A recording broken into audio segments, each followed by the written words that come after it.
Film ini diawali dengan adanya berita peringatan sebuah kecelakaan pesawat, di mana kejadian itu adalah film Destination yang pertama. Bagi yang belum mengetahui kejadiannya seperti apa, nanti kita akan bahas film selanjutnya.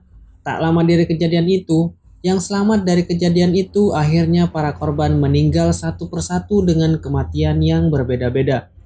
Film Destination 2 pun dimulai. Kemudian di awal scene kita diperlihatkan seorang cewek yang bernama Kim Berlin. Cewek ini terlihat sedang meminta izin di hari itu kepada ayahnya guna pergi liburan. Tak lama kemudian, ia pun langsung pergi bersama teman-temannya. Ayahnya merasa heran karena oli di mobilnya mengalami kebocoran. Kemudian saat akan memasuki jalan tol, mereka yang bersama teman laki-lakinya itu dikagetkan oleh seorang kolektor barang bekas. Lalu, remaja ini akhirnya mulai memasuki jalan tol itu. Tak berselang lama kemudian, ayah Kim menelponnya dan mengatakan untuk segera mengecek mobilnya karena mengalami kebocoran. Si teman prinya ini langsung dibuat kaget karena saat itu mobil polisi mulai mendekat kepada mobil mereka. Jelas saja, Kim pun panik. Hampir saja mobil mereka terseluduk truk itu. Kehadiran polisi ini pun membuat mereka sedikit merasa takut. Hingga pada akhirnya, ia melihat sebuah rantai yang terlepas di sebuah truk itu. Lalu tiba-tiba, kayu yang menggelinding itu pun menghantam mengenai wajah Pak Polisi itu, disusul oleh kendaraan lain yang saling bertabrakan. Tapi sebuah mobil van putih yang dikendarai oleh si ibu hamil bisa selamat dari kecelakaan itu. Tapi Kim tidak bisa menghindari dari rentetan kecelakaan itu. Mobil Kim pun terguling dengan sangat ekstrim, tapi ia masih bisa sadar dan melihat pria yang malang yang terbakar di jalan itu. Lalu tiba-tiba,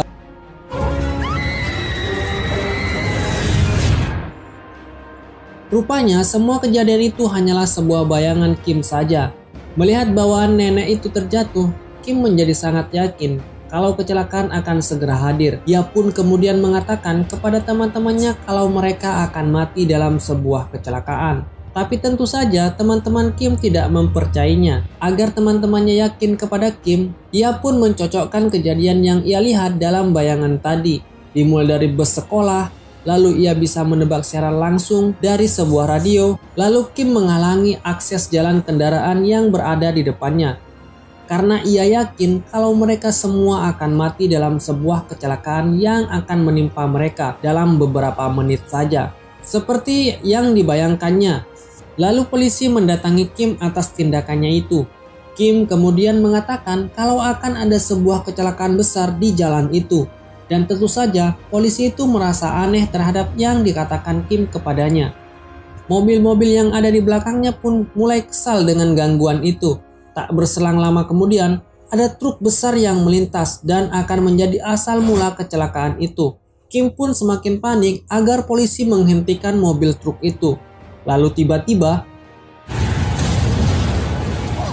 kecelakaan dalam bayangan Kim pun benar-benar terjadi. Dan orang-orang yang terhalangi mobil Kim pun akhirnya tidak terlibat dari kecelakaan tragis itu. Kemudian, Kim melihat tulisan yang memiliki sebuah arti, yaitu selanjutnya berjarak 180 kaki. Ia pun mencarinya, lalu tiba-tiba, untung saja Pak Polisi langsung sigap menarik Kim. Akhirnya, ia selamat dari sambaran mobil itu. Namun semua temannya mati dalam tabrakan mobil itu. Singkat cerita, semua orang yang selamat dari insiden itu, termasuk Kim, kini berada di kantor polisi. Kemudian, Kim menjelaskan bahwa kejadian yang mereka alami itu sama persis seperti peristiwa yang terjadi di pesawat, yaitu dalam film Destination pertama sebelumnya, di mana ada seorang pria yang melihat pesawat meledak. Lalu pria itu keluar bersama teman-temannya, hingga akhirnya ia dan teman-temannya pun terselamatkan. Kemudian mereka pun menganggap kalau Kim dan yang lainnya akan segera mati, yaitu sama seperti korban yang selamat dari pesawat yang mati satu persatu dengan beruntutan. Namun semua yang dikatakan Kim itu mereka tidak mempercayainya sama sekali dan menganggap cerita Kim itu hanyalah sebuah lelucon saja. Kemudian mereka pun masing-masing membubarkan diri. Lalu scene pun pindah ke seorang pria yang berambut pirang yang selamat tadi. Terlihat ia sedang membuang mie basi dengan sembarangan. Karena ia merasa lapar, ia pun kemudian menghangatkan makanan. Lalu ada sebuah hembusan angin yang datang entah dari mana dan membuat hiasan plastik masuk ke dalam makanan itu. Tanpa ia sadari, langsung menghangatkan makanan tersebut. Si pria itu baru saja dapat hadiah lotre, langsung mencoba jam tangan baru yang baru dibelinya. Tiba-tiba, karena kaget cincinnya masuk ke dalam lubang wastafel dan ketika ia mengambilnya, membuat jam tangannya tersangkut. Ia pun sulit melepaskan tangannya.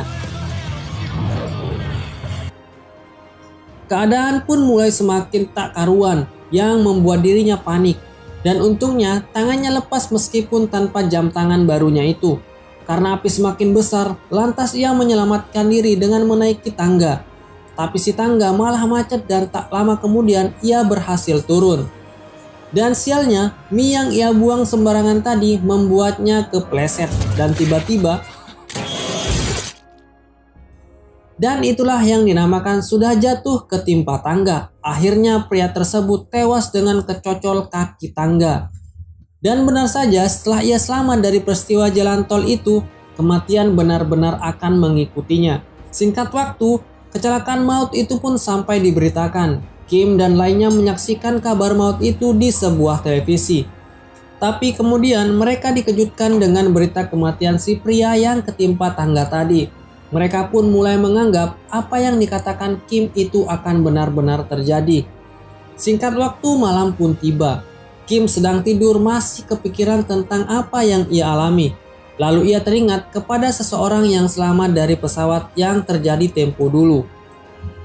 Kemudian ia pun mencari tahu tentang orang tersebut yang bernama Claire Lever di Final Destination yang pertama. Hingga pada akhirnya ia mengetahui keberadaan wanita tersebut. Keesokan harinya Kim mendatangi Claire di tempat orang-orang yang memiliki gangguan jiwa. Setibanya di sana, Kim bertemu dengan orang yang selamat dari kecelakaan pesawat itu. Lantas Kim menceritakan hal yang ia alami. Kim pun juga menanyakan orang-orang yang selamat dari peristiwa itu apakah akan mati satu persatu juga. Kemudian Claire mengatakan bahwa kematian yang mereka alami akan mati sesuai urutannya. Perkataan Claire membuat Kim teringat akan runtutan kematian orang-orang yang ada di bayangannya. Tetapi karena pada saat kejadian itu Kim diselamatkan oleh seorang polisi, Claire pun kemudian mengatakan bahwa urutan kematian akan terbalik. Dan Kim adalah orang yang akan terakhir mati. Itu berarti si pria pirang itu adalah awal dari urutan kematian itu. Dan itu sudah terbukti keberadaannya. Hingga Kim meminta kepada Claire agar terlepas dari situasi ini. Claire bukannya tak mau membantu Kim, namun ia tidak mau keluar dari ruangan itu. Karena bisa saja ia akan mati. Karena hanya dia yang belum mati di kecelakaan yang terjadi di pesawat tempo dulu. Kim tidak bisa memaksanya, kemudian Kim pun pergi. Saat di rumah, Kim pun bertemu dengan Pak Polisi karena memang Pak Polisi itu sedang mencarinya. Lalu ia mengatakan bahwa orang-orang yang selamat dari kecelakaan itu menghubunginya dan akan berkumpul di apartemen Pak Polisi tersebut. Dan tak lama kemudian, rupanya burung merpati itu hanyalah bayangan saja. Kim menyadari bahwa itu merupakan petunjuk. Saat ia teringat daftar kematian yang diceritakan, ia kemudian beranggapan bahwa giliran Naura dan anaknya yang akan meninggal karena burung merpati, dan mereka pun segera menolongnya. Scene pun pindah kepada Naura dan anaknya yang sedang pergi ke sebuah klinik. Tak lama kemudian, anaknya yang bernama Tim mulai menjalani pemeriksaan gigi. Namun mereka tidak sadar bahwa akuarium yang ada di ruangan itu sedang bocor. Dan si dokter pun dengan santainya mulai mengatur persiapannya. Tapi tiba-tiba burung merpati itu yang datang tak sekali mengganggu konsentrasi si dokter. Dirasa semuanya sudah baik-baik saja, ia pun mulai Kini air yang mulai banyak telah mengenai listrik. Lalu tiba-tiba mereka pun sibuk dengan burung itu, sementara air berhasil membuat konslet peralatan untuk Tim. Jelas saja itu membuat tim sesak napas, tetapi suster cantik berhasil menyelamatkannya. Lalu kita pindah ke Kim. Akhirnya mereka mengetahui anak dan ibu itu berada di sebuah klinik. Tak lama kemudian, mereka menemukan Naura dan anaknya yang baru saja selesai dari klinik itu. Kim pun meneriakinya dengan kata merpati. Anak yang malang itu pun tewas tertimpa kaca yang sangat tebal. Sementara itu, Pak Polisi mengatakan bahwa Naura tidak bisa hadir di apartemen miliknya. Mungkin ia masih shock atas kejadian anaknya yang tewas tertimpa kaca tadi. Di samping itu, padahal Kim sudah mengetahui bahwa giliran Naura yang akan mati. Saat berada di mobil, mereka masih tidak percaya atas kejadian itu dan berharap para korban itu bisa tidak mati lagi. Tak lama kemudian, Claire pun datang menghampiri mereka, lalu mengajaknya menemui seseorang. Tibanya di sana, mereka pun bertemu dengan seorang pengurus mayat, yang kita tahu orang itu ada di film Destination pertama. Kemudian Claire pun bertanya bagaimana cara menghentikan kematian. Ia pun mengatakan bahwa kematian tidak bisa dicurangi dan kehidupan baru yang bisa menghalangi kematian. Kemudian ia menyuruh Kim terus mengikuti pertanda yang ia temukan. Kini scene berpindah ke sebuah pom mini. Mereka yang sedang mengisi bensin mobil sedang berbicara tentang perkataan si pengurus tadi. Tapi tak lama kemudian,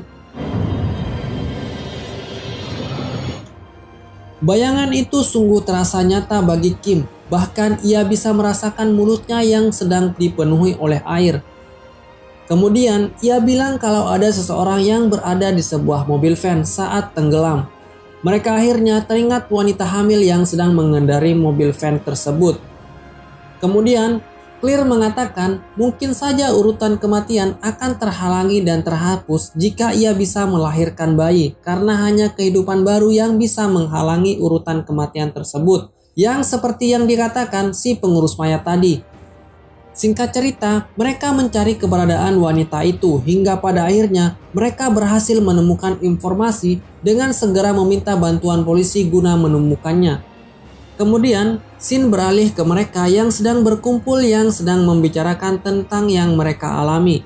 Terutama Naura yang baru saja kehilangan anaknya karena ia menyangka dirinya lah yang akan mati selanjutnya.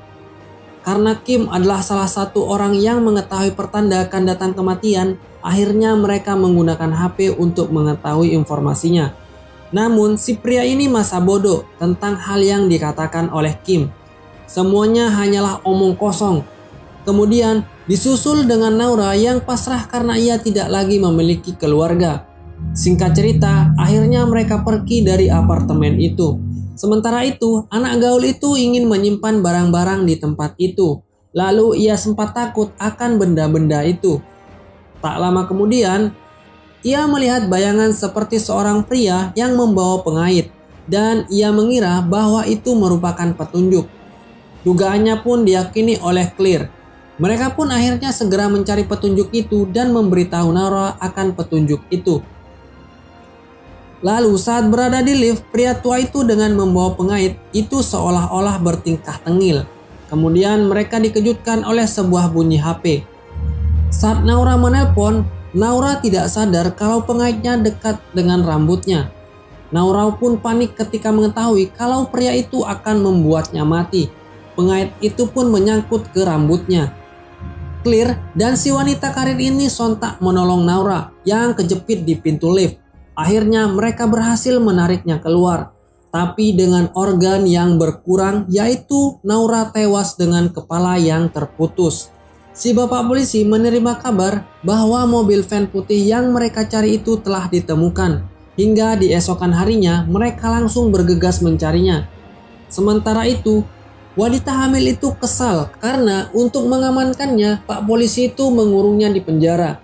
Tiba-tiba, wanita tua itu tak lama lagi akan melahirkan dan membuat pak polisi yang sedang berjaga itu panik. Karena tidak ada kendaraan lagi, akhirnya mereka menggunakan mobil van putih itu untuk membawanya ke rumah sakit. Kembali ke Kim, mereka yang sedang di perjalanan tidak menyadari kalau mobil yang mereka gunakan memakai ban yang sudah tipis. Hingga pada akhirnya Tanpa diduga, mereka berpas-pasan dengan wanita hamil yang mereka cari.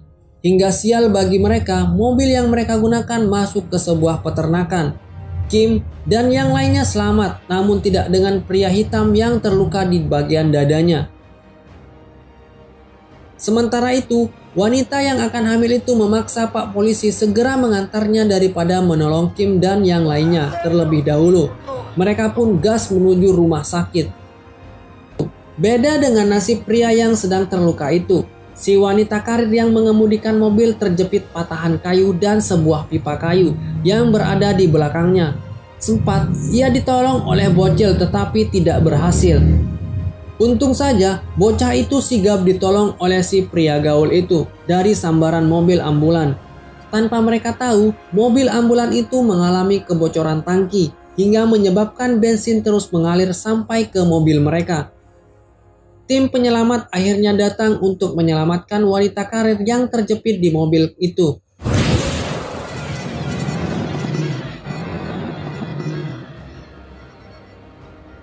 Tetapi urutan kematian tetap saja mengharuskan ia mati dengan pipa itu.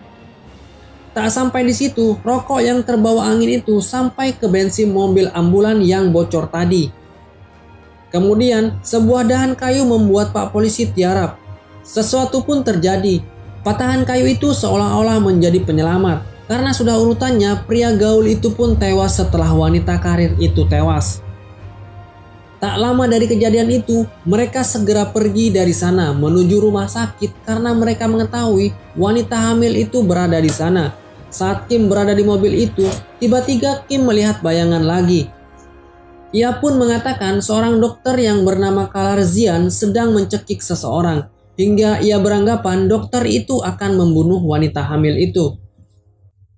Setibanya di sana, mereka langsung mencari dokter itu. Dokter yang ada di bayangan Kim itu benar-benar ada di rumah sakit.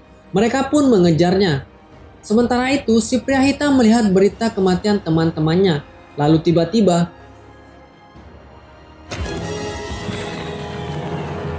selang yang terlepas itu akan membuatnya sulit untuk bernapas. Lalu ketika si bapak polisi berhasil menemukan dokter itu, ia pun menyuruh Kim untuk segera menemui wanita hamil yang sedang melahirkan itu.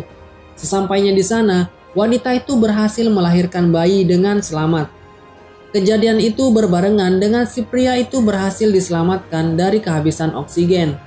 Mereka pun bahagia dan mengira dengan lahirnya bayi itu, mereka telah berhasil menghapus urutan kematian.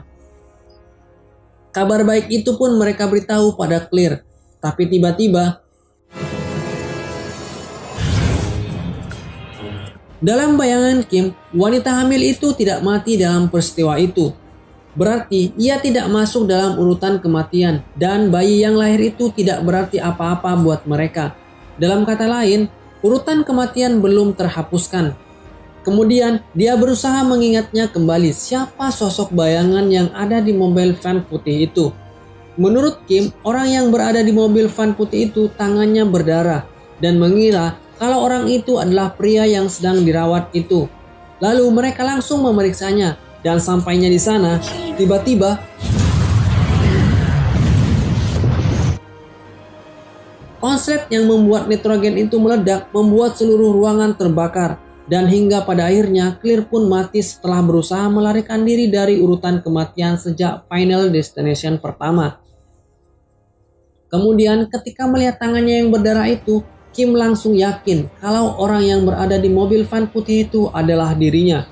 Lalu ia melihat sebuah mobil van putih di mana mobil itu merupakan sebuah mobil ambulan putih, bukan mobil van putih si wanita hamil itu. Lalu ia teringat perkataan tentang kehidupan baru bisa mengalahkan kematian. Hingga ia berpikir kalau dia harus mati terlebih dahulu. Namun niatnya ditentang oleh Pak Polisi. Pak Polisi segera memanggil Dr. Kalarzian. Tak lama kemudian, Kim pergi ke arah mobil itu dan langsung tancap gas. Pak Polisi yang khawatir langsung bergegas lari dengan sekuat tenaga menolongnya. Tetapi ia sempat kesulitan membuka pintu mobil itu. Setelah kejadian itu, akhirnya Kim selamat dan hidup kembali. Dan Pak Polisi mengatakan kalau Kim mati beberapa menit. Itu berarti Kim seperti memiliki kehidupan baru. Akan tetapi urutan kematian sudah selesai, hingga semuanya mati seperti dalam bayangannya. Kemudian Shin pindah ke bocah yang telah diselamatkan oleh si pria gaul itu. Orang tua bocah itu mengundang mereka makan-makan karena telah menyelamatkan anak mereka dari mobil yang akan menabraknya. Suasana bahagia pun mulai dirasakan. Lalu ia kemudian akan memeriksa panggangan itu. Tiba-tiba anak itu pun tetap mati juga, karena memang seharusnya anak itu mati dalam insiden kemarin. Dan Final Destination 2 pun berakhir.